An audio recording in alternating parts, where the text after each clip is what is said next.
Hey, Chris. Hey, Ro. Thinking about engaged care talent, we've had a load of episodes drop over like late November and into December. Let's have a look. Who do we have? Like first of all, we had I think Matt Alder in particular was a great episode. We talked to Matt about AI and talent acquisition. Yeah, Matt's got a well-established podcast, well over 600 episodes. So it's really great to get his take on things. It really felt right, given the amount of discussion having about AI, is that we get a specialist like him who knows a lot about the topic involved in that conversation. Then we also had, we spoke to Dean, didn't we, about the NHS report that came out in the autumn. And yeah, that was a great chat. We did. We've had a couple of conversations with Dean, but yeah, we got his tongue-in-cheek, provocative point of view on some of the points, and yeah, it was just interesting to get under the skin a little bit of that, but also it's going to be even more interesting to see what happens next. And I know that we're going to be covering off that in 2025 and keeping a close watchful eye. And then we've already said that we'd love to get people on to talk about what is actually happening rather than what's being said is happening, if that makes sense. Yeah, I think in particular I'm interested in that. I'm really excited about that over this year, where we kind of get to, in parallel with the government kind of looking to reboot the NHS, is that we're getting people's viewpoints on that based on what's going on in the news and obviously what's going on based on policy development. So yeah, so that's going to be a good one. Also, we had Mo Brown, didn't we? Maureen Brown. And Maureen was talking about a myth when it comes to why people leave their jobs. And that was a great chat, wasn't it? It was really interesting. Again, without going over old ground, but yeah, I've been in recruitment, retention, employer branding for a number of years. And I've seen so many bits of research that have come out of different places that always has managers is the top reason why people leave. Whereas Mo has got MySay, which is her software that they've created for exit and starter interviews. And guess what? The data says that that's not true. So a little bit of myth busting, but even better than that, she kind of goes into what the reasons are. Yeah, that was a really good episode, and she's got a great product there. Yeah, and in the spirit of debunking myths, I particularly like the episode with Sean Haggart about leadership and tackling some leadership myths. There's that kind of those typical views of what leadership is, and there's really what leadership actually is. And it's really good, interesting conversation.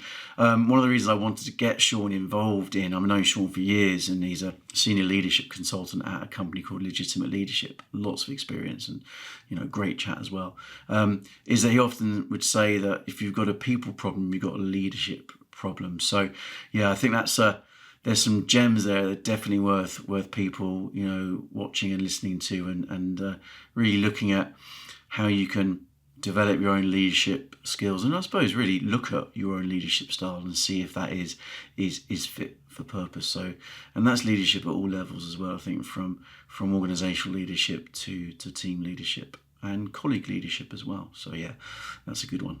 I wasn't actually involved in that particular recording, but having watched it back, this is probably one of the things that I've been thinking about most over the Christmas period is about leadership. And I've found a couple of examples of absolutely what I think is exceptional leadership, and it is in health and social care and other organisations that are similar.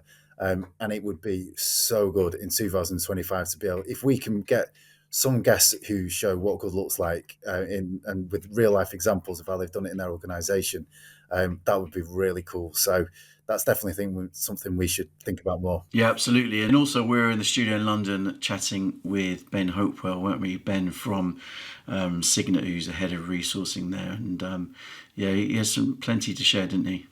Yeah, definitely.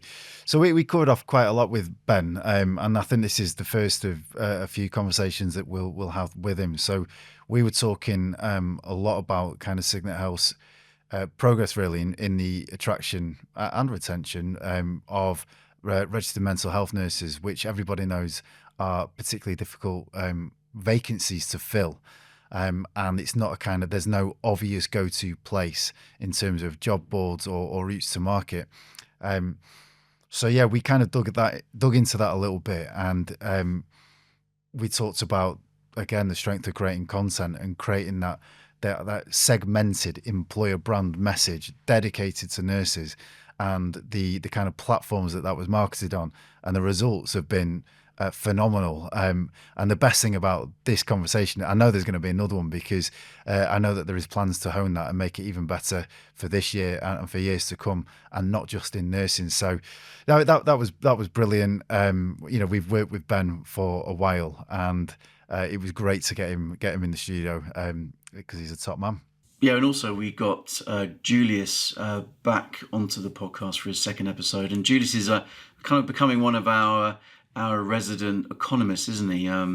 It's we all say that kind of, we both said it kind of, everyone needs to be a little bit, Julius needs to be a little bit of an economist themselves, to kind of keep an eye on the economy and see what's going out there in the economy in terms of, political and of course economical impacts, and how that affects the organisations and the industries that people are working in. And of course, with a new Labour government in, a relatively new Labour government in, and them looking to reboot the NHS, so to speak, I think it's particularly important to keep an eye on the economy. So yeah, that was a good chat with Julius. Yeah. Yeah, and just to finish off with, I think, it's great that we've got, nearly 20 episodes, but I think particularly one of the reasons I was buzzing, come Christmas time, was because, you and I, we met up in your neck of the woods up in Knutsford in Cheshire, and we got to spend some time together, actually planning out the next 12 months for the business. So it's a great chance to be able to kind of sense check about why we're doing this, and also what we want to do from a business perspective, but also looking at the kind of content that we want to produce. I thought it was fantastic. And look, while we were there, we thought we might as well actually turn it into an opportunity to capture footage of us doing all this, which means we've got an Engaged Care talent documentary coming out, and I think that was particularly great to be able to kind of properly go behind the scenes. Yeah, and also we got to record some more episodes as well, didn't we? So being able to chat with you about kind of the state of recruitment marketing in health and social care was great, because given the demand or the challenges and the need for talent in health and social care, we were looking at about whether or not the standard and the depth and the richness of marketing in the health and social care space was enough, and so we had some great chats there. And also, doing a documentary, we got quite meta, doing a documentary and talking about documentaries, and talking to Simon, who's a documentary filmmaker who we've done some work with, along with Jonathan as well, who we work with on Signet. It was really great because you got to talk to him about employee documentaries, but also, what do you need to do to be able to create Netflix-worthy content? Because he's worked, not only has he worked for the BBC, but he's worked on Netflix documentary. Sunderland Till I Die is a particular one that he's worked on. So it was really great doing those episodes, which will add to the catalogue that we'll be putting out over the next few weeks. It was ace. It was absolutely brilliant. At first, I thought, I got a little bit cajoled into it because I didn't quite know what to expect. So coming in here, being mic'd up in here in this studio in Knutsford, and it was very real, as you can probably hear from all the drills in the background. This is real life.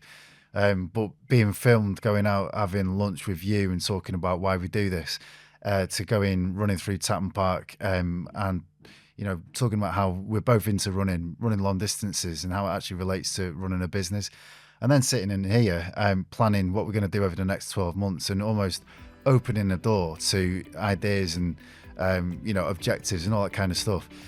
It's brilliant. I'm really looking forward to seeing that back. I'm not worried about how I will come across in it for once, because actually I just think it's going to be so authentic, very real, and a great way of practicing what we preach, having recorded documentary style content for clients in the past, and to do our own felt really special. It was a great way to end the year.